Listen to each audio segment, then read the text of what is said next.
$20. That was the going rate for a good, stubborn mule or a rusted Winchester rifle.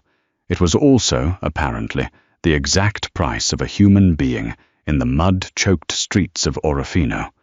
Harlan didn't want a wife. He barely tolerated his own horse. But the sight of her shivering on the auction block, eyes hollow and dead to the world, made him reach for his heavy coin pouch. He thought foolishly that he was saving her. But what she asked him that night in the freezing quiet of his cabin would crack his hardened heart right down the middle. The mud in Orofino didn't just coat your boots, it tried to swallow them whole. It sounded like a dog chewing on raw meat every time Harlan pulled his heel free. The mining camp smelled of sulfur, spilled rye whiskey, and unwashed bodies, a suffocating stench that made Harlan's jaw tighten beneath his graying beard. He hated this place. He hated the noise, the desperation, the way the canvas tents flapped in the wind like dying birds. He was only here for 50 pounds of flour, salt pork, and a new tin of percussion caps. That was the rule. Down from the mountain, twice a year, get the supplies, ignore the people, and get back to the timberline before the altitude sickness of human company set in. He was tying his pack horse outside the Assayas office when he heard the shouting. It wasn't the usual drunken brawl. It was a rhythmic, chanting cruelty. Harlan turned, rain dripping from the brim of his grease-stained Stetson. Across the thoroughfare, a crowd of miners had gathered around the bed of a buckboard wagon. Standing in the bed was a man who looked more like a drowned rat, his coat patched with burlap. Next to him was a girl. She couldn't have been more than 20. She wore a dress made from flour sacks, the faded blue ink of the mill logo still visible across her ribs. Her hair was a tangled mat of dirty blonde, plastered to her skull by the freezing drizzle. Her wrists were bound in front of her with coarse hemp rope. "She cooks, she mends, and she don't talk back," the rat-faced man yelled, his voice cracking. He yanked on the rope. The girl stumbled, her knees hitting the rough wood of the wagon bed. She didn't make a sound. She didn't even look up. 25! Gimme 25 for the whole deed. Bill of sale included. The miners laughed. One of them threw a clod of mud that struck her shoulder. She didn't flinch. That was what caught Harlan's eye. The absolute, terrifying stillness of her. He had seen cornered animals fight. He had seen them panic. But he had only seen that kind of dead-eyed stillness in wolves caught in a steel trap for 3 days, right before they gave up the ghost. Harlan shifted his weight. His heavy wool coat, waterproofed with rancid bear fat, smelled rank in the damp air. He ground his teeth. "Not your business," a voice in his head said. "Get the flour. Go home." 15! A miner with a missing ear yelled out. "And that's just 'cause I need my floors scrubbed." 25, I said, the rat-faced man spat, kicking the girl in the thigh to make her stand back up. She stood, swaying slightly. Harlan felt a twitch in his right hand. He didn't feel heroic. He didn't feel a surge of righteous fury. He felt a deep, irritable exhaustion. He hated the noise. He hated the rat-faced man's voice.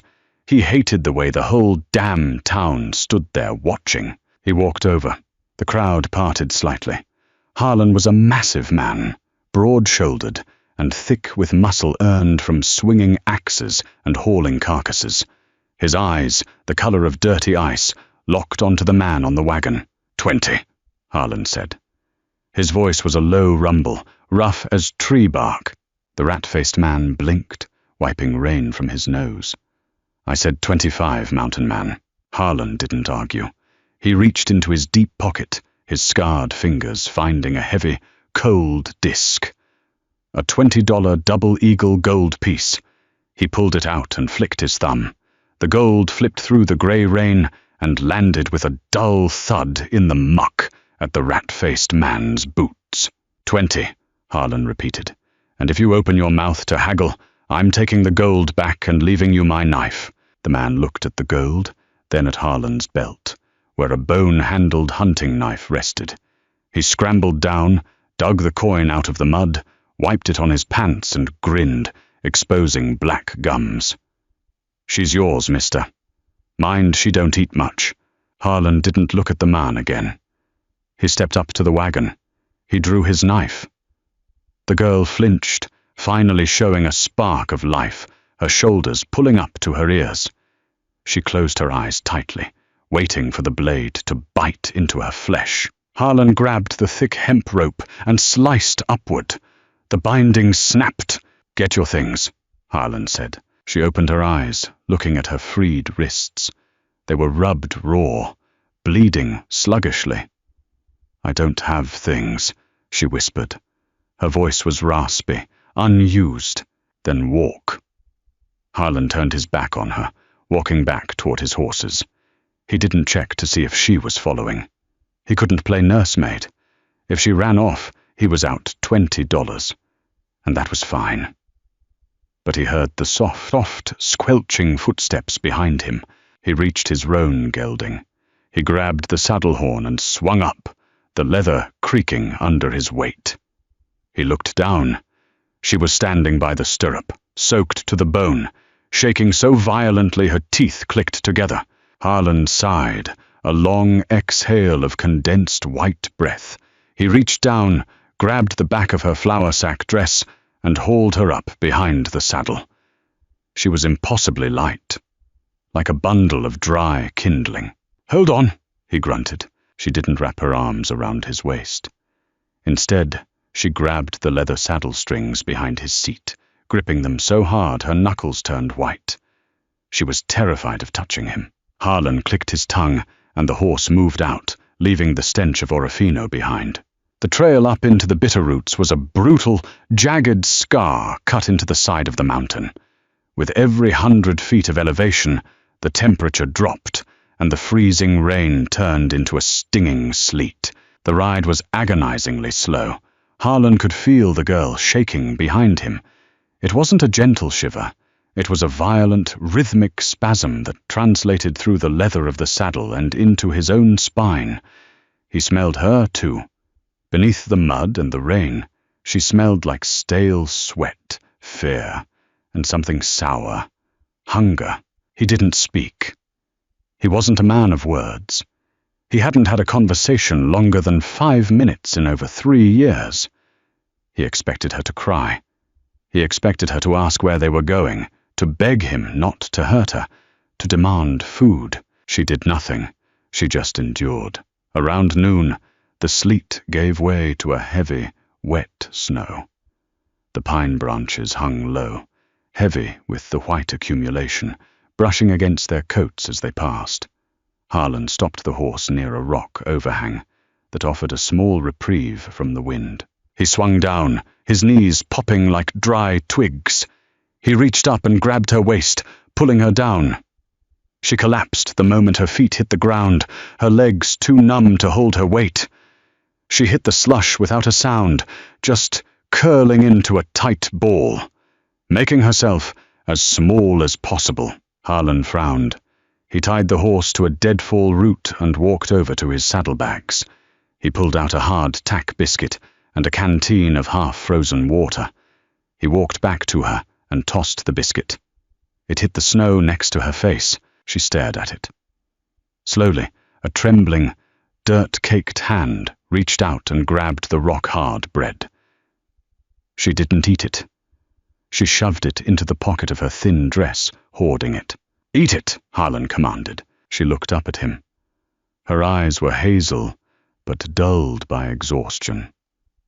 "I'm saving it," she croaked. "For what?" "For when you stop feeding me." The pragmatism in her voice felt like a physical blow. It wasn't an accusation. It was a statement of fact, born from a lifetime of brutal experience. She assumed his mercy had a time limit. Harlan ground his teeth again. He knelt down, the snow soaking through his wool trousers. He unscrewed the canteen and held it to her mouth. "Drink." She hesitated, then leaned forward, taking a small sip.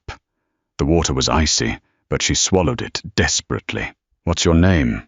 he asked, putting the cap back on. "Cora." "I'm Harlan." He stood up, towering over her. "We have 4 more hours to ride. If you freeze to death, it's a waste of my $20. Keep moving your legs while you ride." It was a cruel thing to say, but he didn't know how to be gentle. He only knew how to be practical.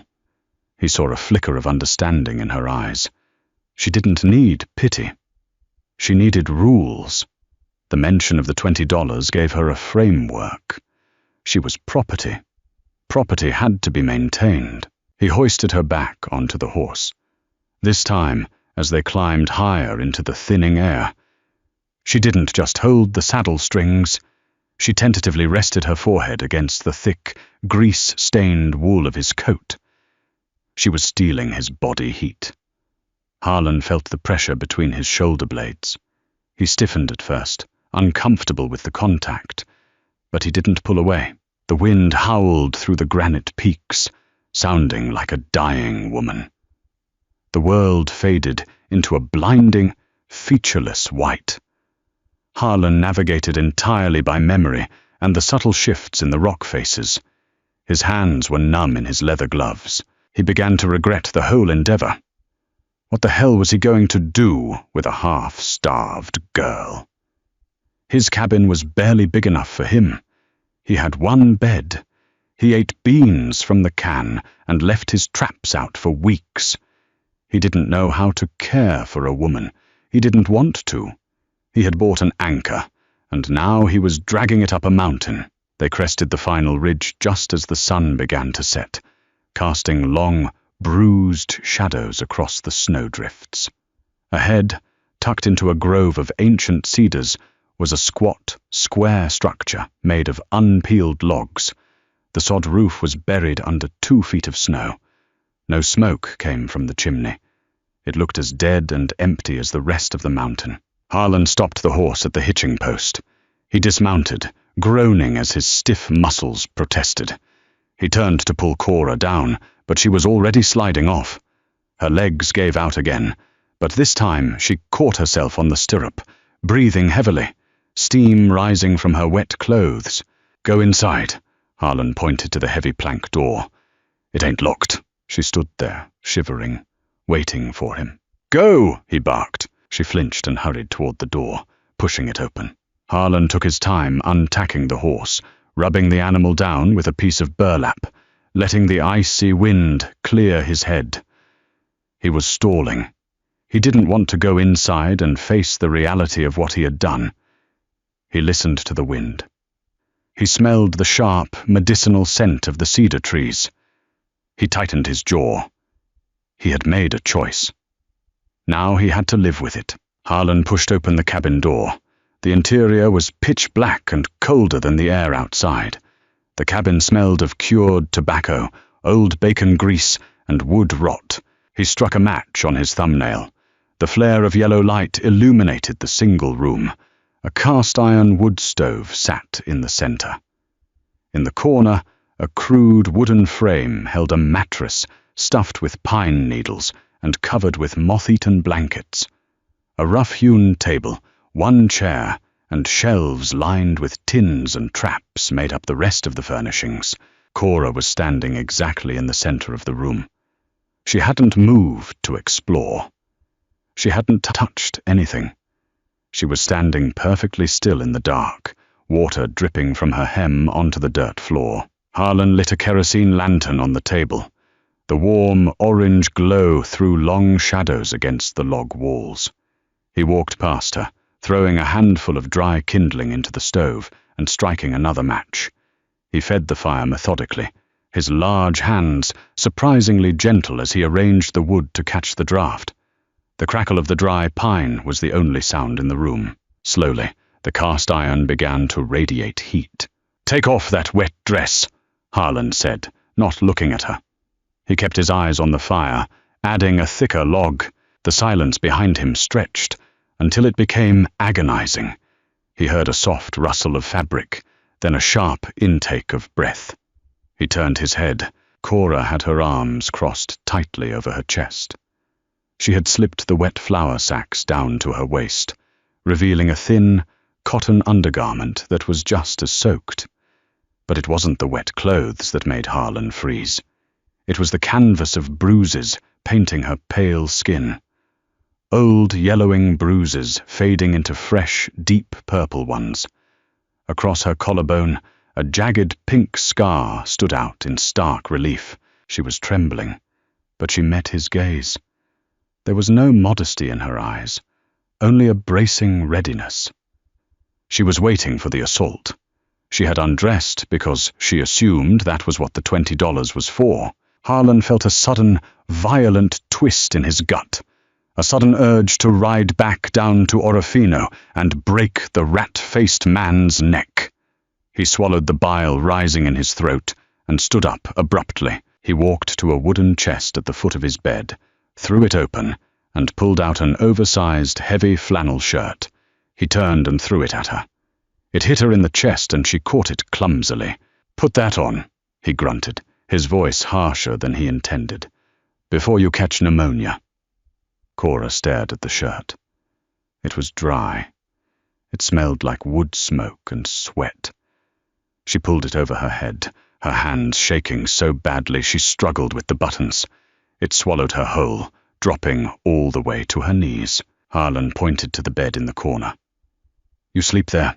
Cora looked at the bed, then at him. "Where do you sleep?" "On the floor by the stove. My back hurts on the mattress anyway." It was a lie. He loved that mattress. But looking at her, looking at the bruised, shattered frame of her, he knew he couldn't put her on the hard, packed dirt. He moved to the small pantry shelf and grabbed a tin of beans and a cast-iron skillet. He dumped the beans into the pan and set it on the flat top of the stove. The rich, salty smell of the molasses and pork fat began to fill the cabin. Cora slowly gravitated toward the stove. She didn't sit in the chair. She knelt on the dirt floor, holding her hands out toward the black iron, her eyes locked on the bubbling beans. Her stomach let out a loud, hollow growl. She flushed deeply, dropping her head. Harlan found a tin plate and a spoon. He scraped the entire pan of beans onto the plate and handed it down to her. She didn't take it. She looked at the massive portion, then up at him. "I haven't worked yet. Eat the damn beans, Cora." She took the plate. She didn't eat like a starving dog, which surprised him.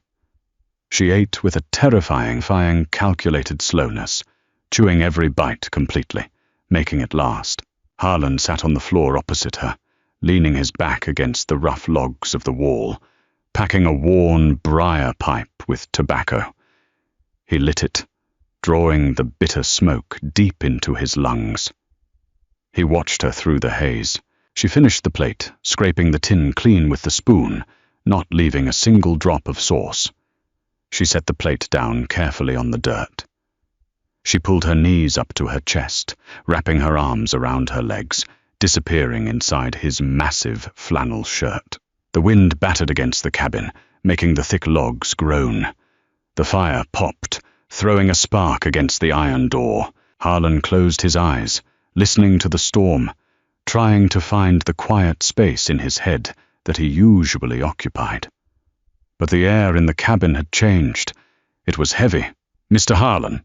Her voice was barely a whisper, slipping through the crackle of the fire. Harlan opened his eyes. He didn't speak, just nodded his chin to let her know he was listening. Cora stared at the glowing embers visible through the draft vent. She didn't look at him. Her face was perfectly flat, washed in the orange light. "My pa sold my little sister down in Missouri for $10, she said, her tone conversational, completely devoid of emotion. That was 3 years ago. Harlan's pipe went still in his mouth. He felt the cold draft slipping under the doorframe. Cora finally turned her head, fixing those hazel, dead eyes on him. "I need to know the rules, mister," she whispered, her voice rough like dry leaves dragging across a stone. "I know I cost double, so I just need to know when the winter gets too hard and the food runs out." Do I have to dig my own grave while the ground is still soft? Or does the $20 mean you'll shoot me before you put me outside? Harlan felt the breath leave his lungs. The air in the cabin suddenly felt too thin to breathe. He stared at her, waiting for the punchline, waiting for the tears. But there were none. She wasn't being dramatic. She was planning her own logistics. She was looking at him not as a savior, but as her executioner, and she just wanted to know the schedule. His massive, calloused hand lowered the pipe to his knee. The silence stretched, thick and suffocating, as the mountain man realized exactly how deeply the world had broken the girl sitting on his floor. Harlan didn't answer her right away.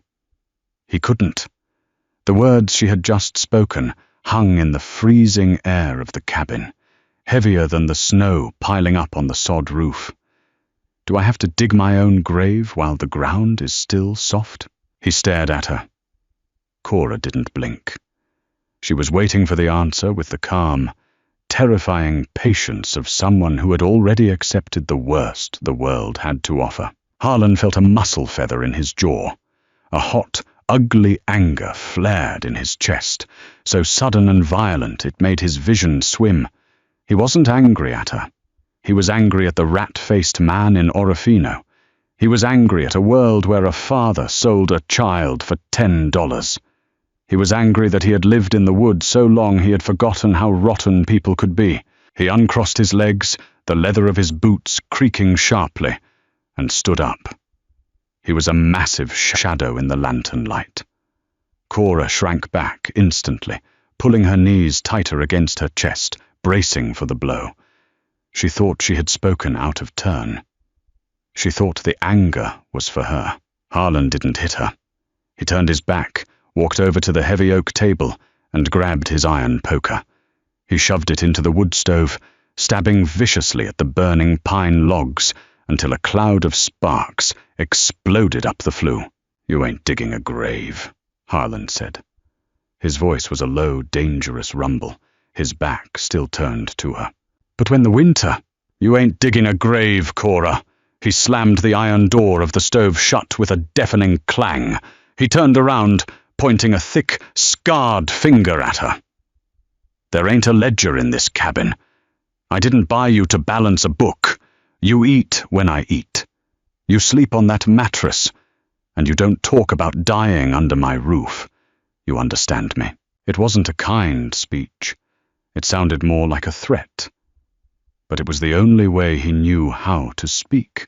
Cora stared at him, her hazel eyes wide, processing the raw aggression in his tone against the actual words he was saying. Slowly, she gave a microscopic nod. "Good," Harlan grunted. He tossed the poker aside. He walked to the corner, grabbed his heavy wool blanket off the floor, and threw it over her. "Go to sleep." He didn't wait to see if she obeyed. He blew out the lantern, plunging the cabin into darkness, illuminated only by the faint orange glow leaking from the stove's draft vent. He lay down on the hard, packed dirt, resting his head on his saddle, and closed his eyes. He listened. For a long time, the only sound was the howling wind. Then, finally, he heard the soft, tentative rustle of her moving to the mattress in the corner. The next morning began in silence, a pattern that would define their first week. Harlan woke before the sun, his breath pluming in the freezing air. The fire had died down to white ash. He got up, his joints aching from the cold dirt floor, and rebuilt the fire. He put on a pot of coffee and sliced thick slabs of salt pork, tossing them into the skillet. He looked over his shoulder. Cora was sitting up on the edge of the mattress. She was still wearing his oversized flannel shirt, pulling the collar up to her nose to trap the warmth. She watched his every move, her eyes tracking his hands like a starved hawk. "There's an outhouse behind the cabin. 50 paces straight back," Harlan said, not looking at her as the pork fat began to sizzle and spit. "Don't wander off the path. The drifts are 6 feet deep and you'll disappear." She nodded and slipped out the heavy wooden door, a blast of Arctic air rushing in before she pulled it shut. When she returned, her lips were blue, and she was shivering violently. Harlan had set a tin plate of fried pork and hardtack on the table, along with a mug of black, scalding coffee. He was already putting on his coat. "I have traps to check on the lower ridge. I'll be back before dark. Eat. Keep the fire going.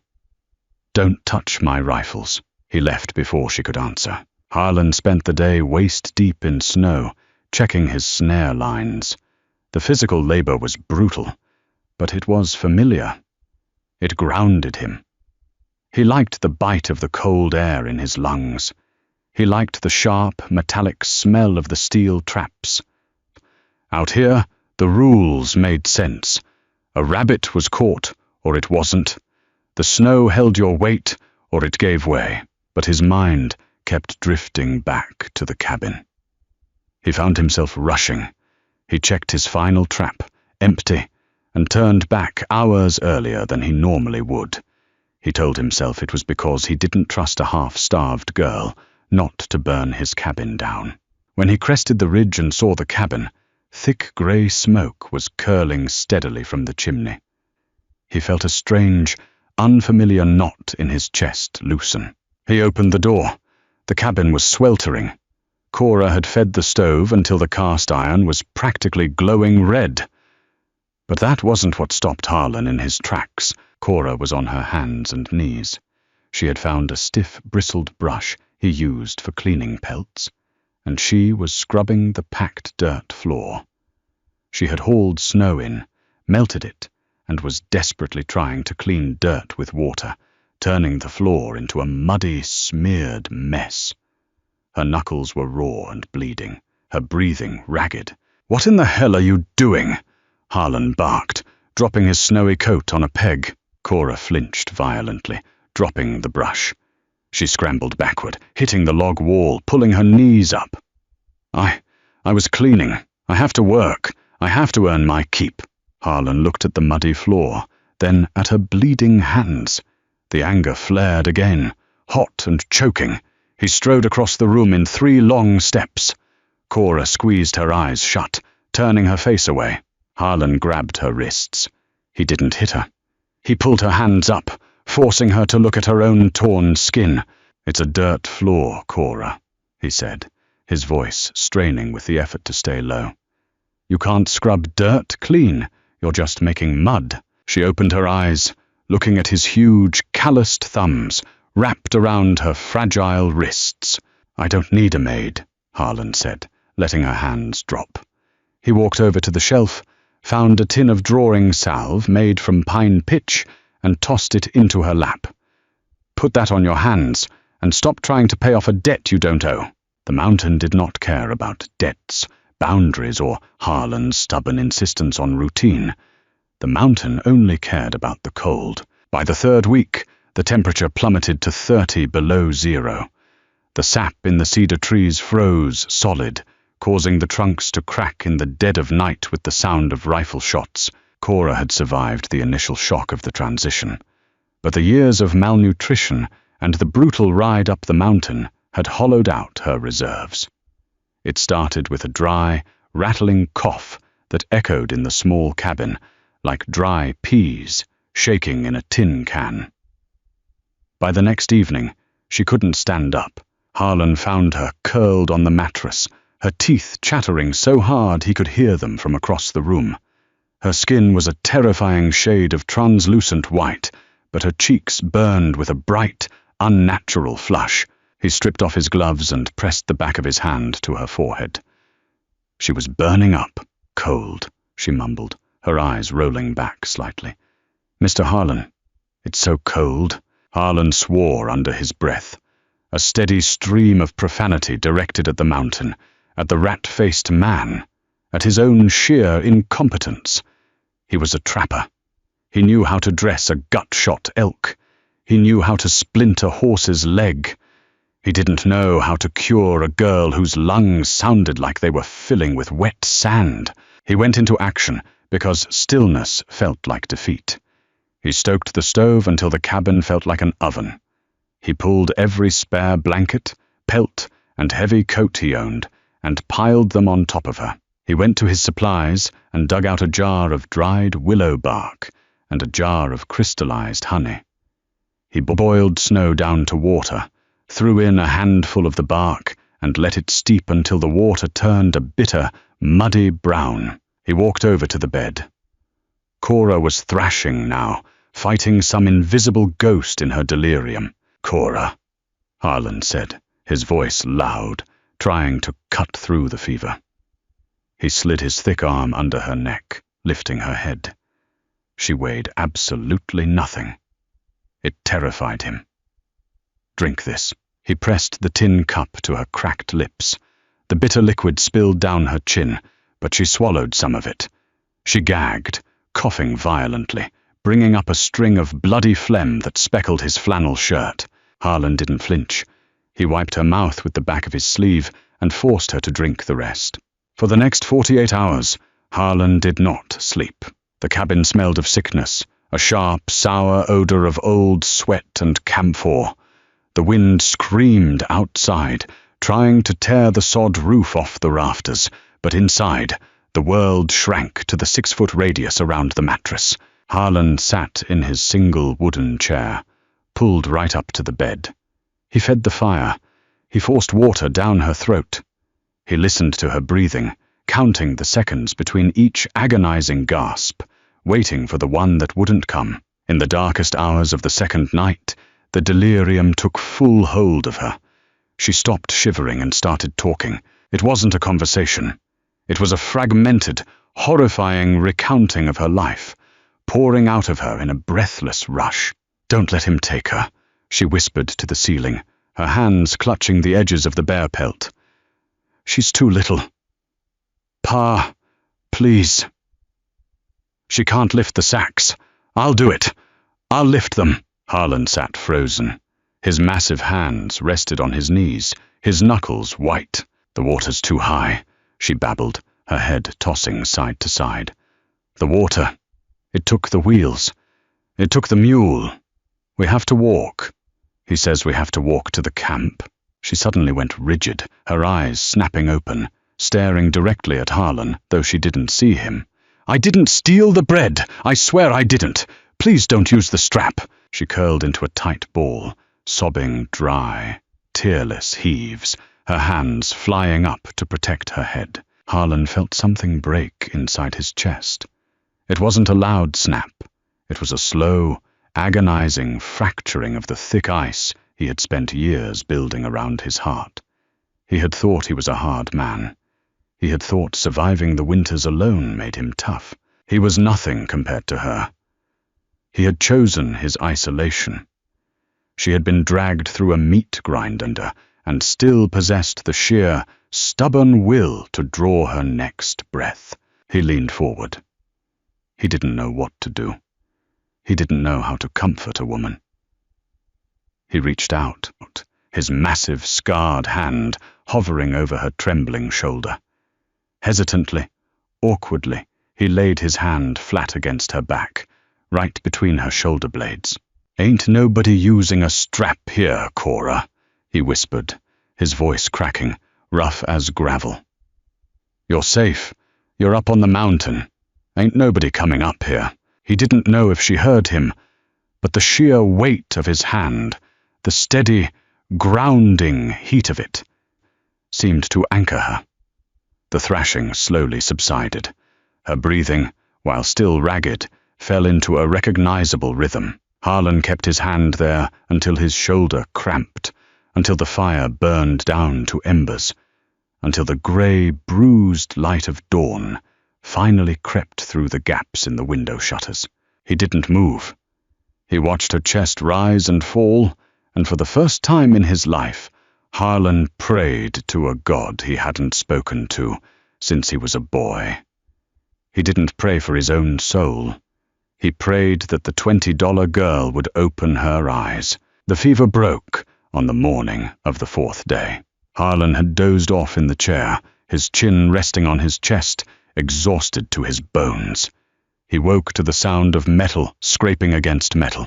He snapped his head up, instinctively reaching for the hunting knife at his belt. Cora was out of bed. She was standing by the stove, leaning heavily against the iron pipe for support. She looked like a ghost, her face drawn, dark purple bags under her eyes, his flannel shirt hanging off her emaciated frame. But she was standing. She had a tin cup in her hand, trying to scoop water from the bucket he kept near the door. Her hands were shaking so badly the cup was rattling against the rim. "Sit down," Harlan croaked. His throat felt like it was coated in sawdust. Cora startled, sloshing half the water onto the dirt floor. She immediately dropped her gaze. "I'm sorry, I needed a drink." Harlan stood up, his knees popping loudly. He walked over, gently took the cup from her shaking hand, and dipped it into the bucket himself. He handed it back to her. "Sit," he commanded again, pointing to the chair he had just vacated.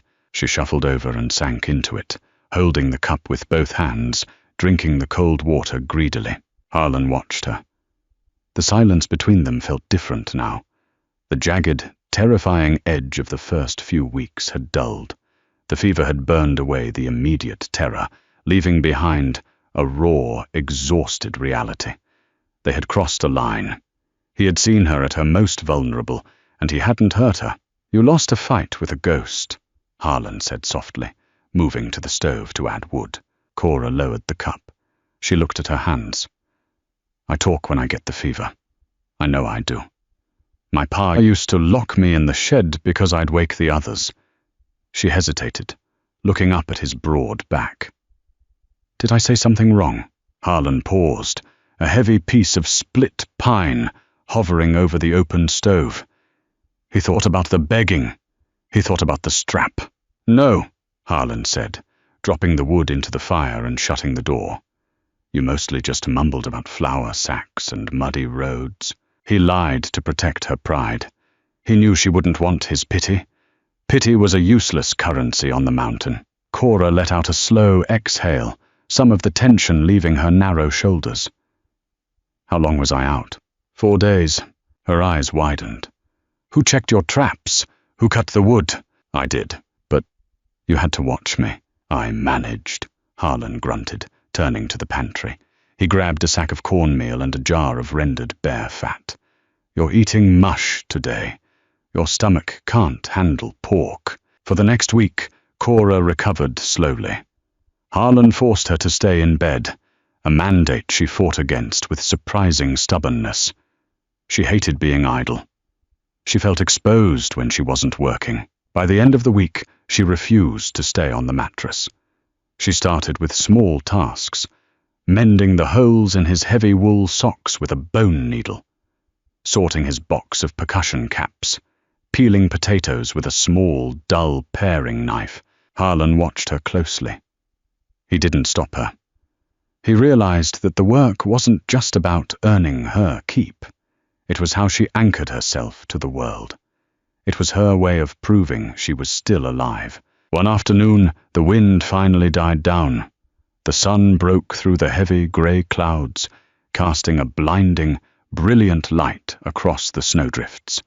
The temperature rose just enough that the icicles hanging from the sod roof began to drip, a steady, rhythmic plink, plink, plink against the window frame. It was the first sign of a false spring, a brief reprieve before the deep winter set in again. Harlan was sitting at the table, a disassembled Colt revolver spread out on an oiled rag in front of him. He was meticulously cleaning the cylinder with a wire brush, the smell of gun oil and brass sharp in the warm air.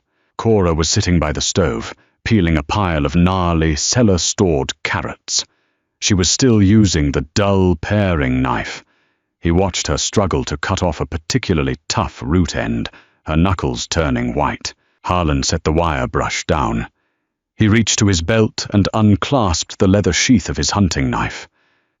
It was a beautiful, terrifying piece of steel, 10 inches long, with a handle carved from elk antler.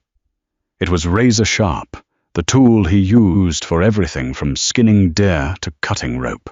He stood up, walked over to her, and held the knife out, handle first. Cora stopped peeling. She looked at the massive blade, then up at his face. Her eyes flickered with a brief flash of the old panic. A knife that size was a weapon, not a tool. That paring knife is garbage, Harlan said quietly. Take this. Let the weight of the steel do the work, not your wrist. He held it steady. He was offering her a piece of his survival. He was giving a weapon to a woman he had bought for $20. It was an act of profound, terrifying trust, and they both knew it. Cora stared at the antler handle. Slowly, her small, scarred hand reached out. She wrapped her fingers around the grip. Harlan let go. The knife looked absurdly large in her hand. But she turned back to the carrot, placed the heavy blade against the tough root, and pressed down. The steel sliced through the vegetable like it was warm butter, making a crisp, satisfying snick against the wooden bowl. Cora paused.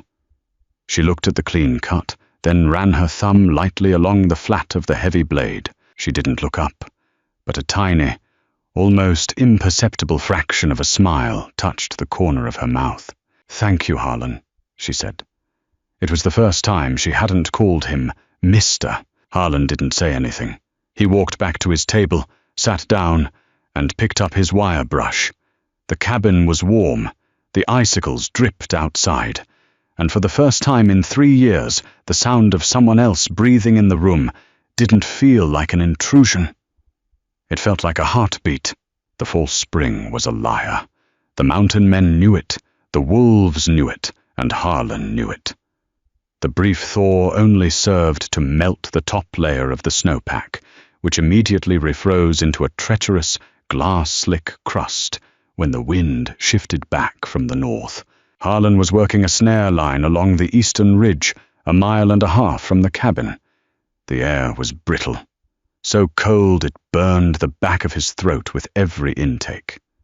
He was moving faster than usual, eager to get back to the smell of burning cedar and the quiet presence sitting by his stove. That lapse in concentration cost him. He stepped over a rotting, snow-covered log, placing his weight on what looked like a solid granite outcropping. It wasn't rock. It was a bridge of hollow ice covering a deep, unseen fissure. The crust shattered with a sound like a rifle shot. Harlan dropped abruptly.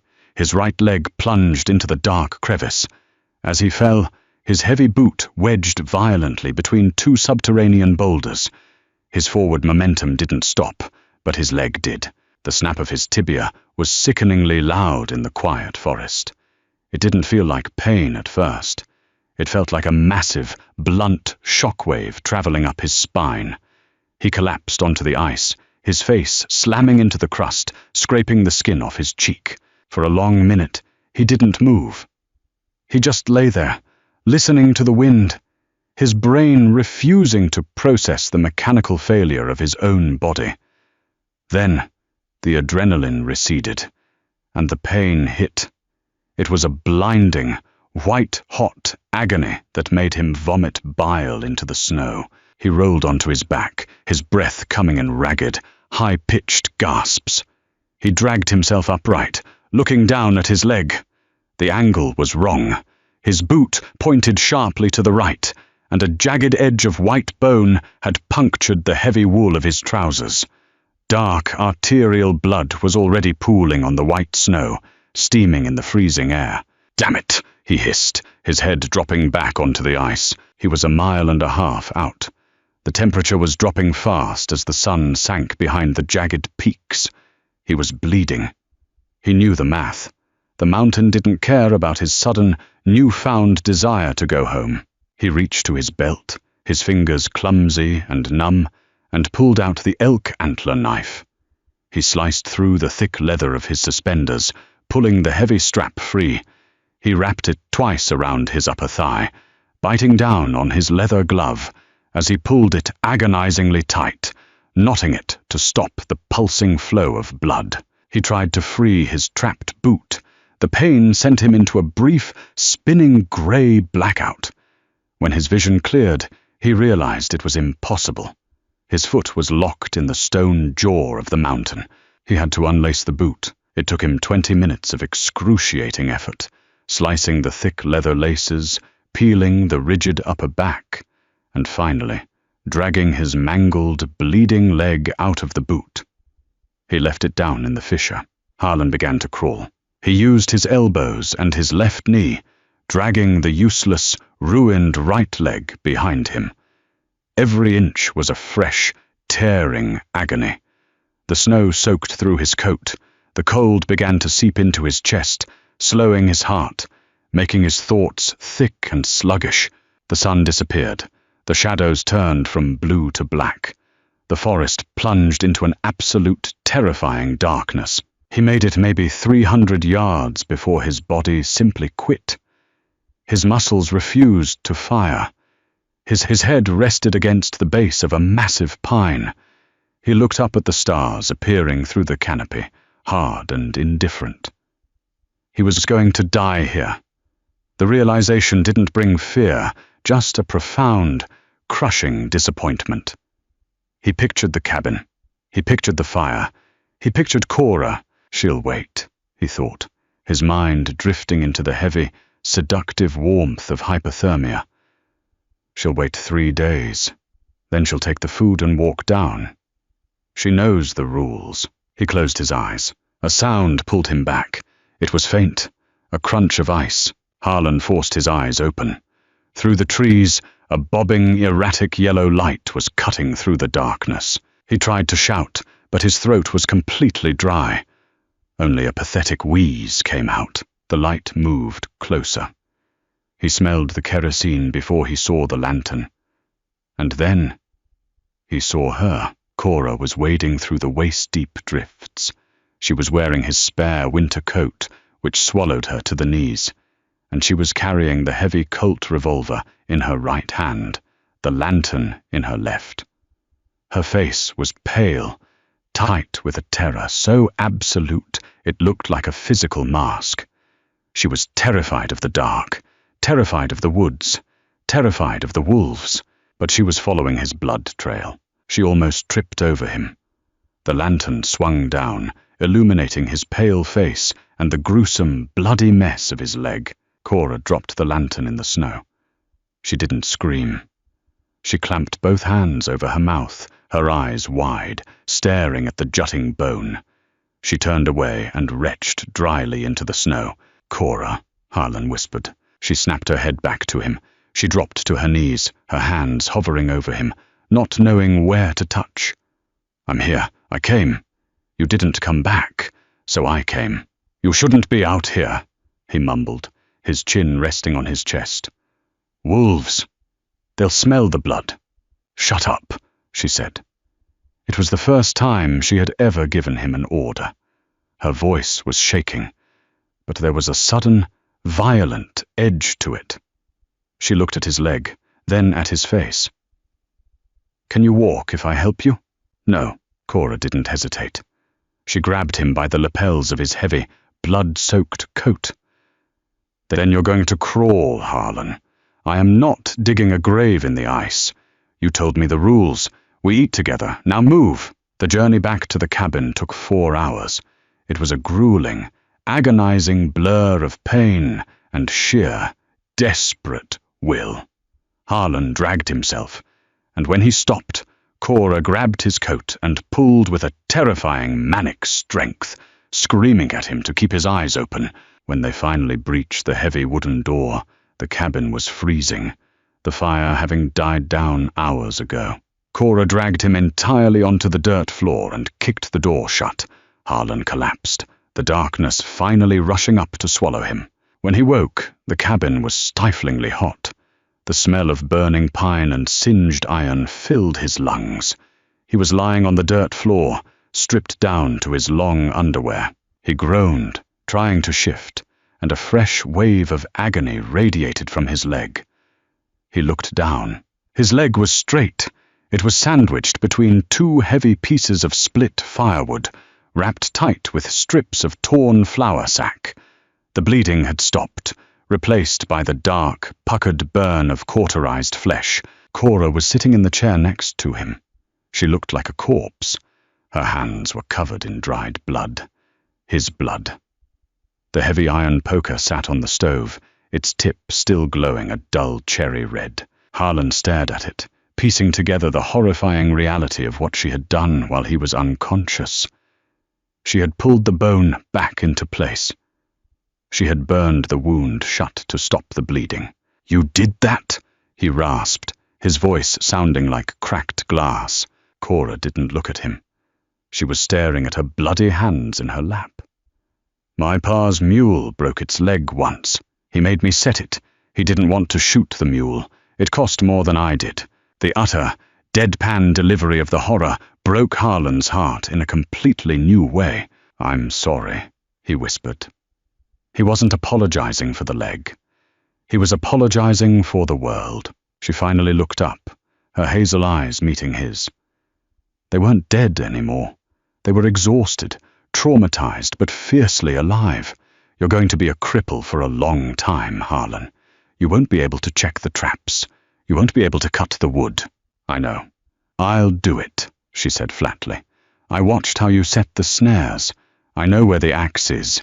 You just have to tell me what to do." Harlan closed his eyes.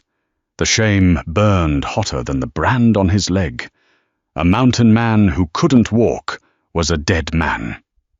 He had become a burden. He had become the anchor. "Cora," he said heavily. "Under the floorboards by the stove, there's a tin box. There's about $100 in gold and silver in it. And the deed to the horse. Tomorrow, you pack up. You take the money. You ride down to Orofino and get a stagecoach to Boise. You start fresh." The silence that followed was suffocating. Harlan expected her to thank him. He expected relief. Instead, he heard the sharp scrape of wood. He opened his eyes. Cora had stood up. She walked over to the stove, picked up the iron poker, and slammed it viciously against the cast-iron side. The deafening clang made Harlan flinch. "Do you think I'm a stray dog?"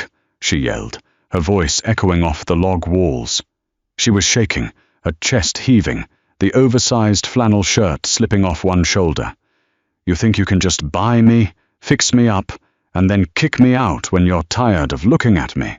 "I'm trying to save you," Harlan roared back, fighting the pain to prop himself up on his elbows. "I can't feed you. I can't protect you. I'm a broken piece of meat on a dirt floor." Cora dropped the poker. It clattered to the dirt. She crossed the room in 2 strides, dropped to her knees beside him, and grabbed his face in both of her bloody, shaking hands. "You didn't kick me out when I coughed blood on your shirt," she hissed, her face inches from his, tears finally breaking free and cutting clean tracks through the dirt on her cheeks. "You didn't leave me to die when I was broken. You don't get to quit just because it's your turn to be weak. You bought me for $20, Harlan, but I'm staying for free, and you're going to let me." Harlan stared at her, the fight completely draining out of him. He saw the fierce, unyielding loyalty in her eyes, a loyalty that wasn't bought, but earned through blood, fever, and the quiet dignity of simply letting someone exist. He reached up, his massive hand covering hers where it rested against his jaw. He didn't say anything. He just nodded once. Cora let out a shuddering breath, resting her forehead against his chest, her tears soaking into his wool undershirt. For the first time in his life, Harlan wrapped his arms around another human being and held on like he was drowning. Winter died screaming. The spring thaw didn't come with gentle sunshine and blooming flowers. It came with torrential rain, deafening rock slides, and a sea of suffocating mud that made the trail down the mountain impassable. They were trapped in the cabin for another 6 weeks. In that time, the dynamic shifted entirely. Cora became the engine of their survival. She chopped the wood, her swings clumsy but relentless. She checked the close snare lines, bringing back skinny rabbits that she stewed in the cast-iron pot. She boiled the willow bark and changed the dirty bandages on his leg. Harlan was forced to endure the agonizing humiliation of dependence. But day by day, As he watched her move around the cabin, the humiliation melted into something else. It was a profound, quiet awe. She wasn't a fragile thing he had saved. She was a steel rod, forged in a fire much hotter than anything he had ever survived. By late May, the ground had finally stabilized. The smell of wet pine needles and blooming bare grass replaced the stale odor of the cabin. Harlan's leg had healed, twisted. He could walk, but he walked with a heavy, pronounced limp, relying on a thick cedar cane he had carved by the stove. He would never run again. He would never haul an elk carcass alone. He was standing on the small porch he had built, looking out over the vast green expanse of the Bitterroot Valley below. The sky was a bruised, brilliant purple as the sun set. He heard the soft creak of the cabin door behind him. Cora stepped out. She wasn't wearing flour sacks anymore. Over the winter, she had taken one of his old wool blankets and meticulously tailored it into a thick, sturdy skirt, wearing it with a smaller flannel shirt he had found in a trunk. Her hair was clean, pulled back from her face. She looked older, harder, but the dead hollowness in her eyes was completely gone. She walked over and stood beside him, resting her hands on the rough log rail. "Trail looks dry," she noted quietly. "It is," Harlan said, keeping his eyes on the horizon. "Stagecoach runs out of Orofino on Tuesdays. You could make it by tomorrow afternoon if you ride hard." Cora didn't look at him. She reached into the deep pocket of her wool skirt. She pulled some out and set it on the porch railing between them. It was a heavy, dull gold disc, a $20 double eagle.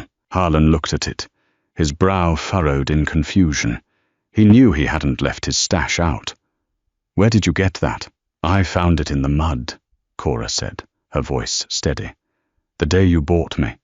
The man who sold me, he dropped it when you threw it. He was busy looking at your knife. I stepped on it. I pushed it down into the muck. When you pulled me up on the horse, I dug it out." Harlan stared at the coin. She had the money the whole time. She had the means to buy a ticket, to bribe a driver, to run the very first week before the snow hit. "Why didn't you leave?" Harlan asked, his voice a low, ragged whisper. Cora turned to face him. She looked at his graying beard, his scarred cheek, the heavy cane resting against his hip. "Because I didn't want to be bought, Harlan.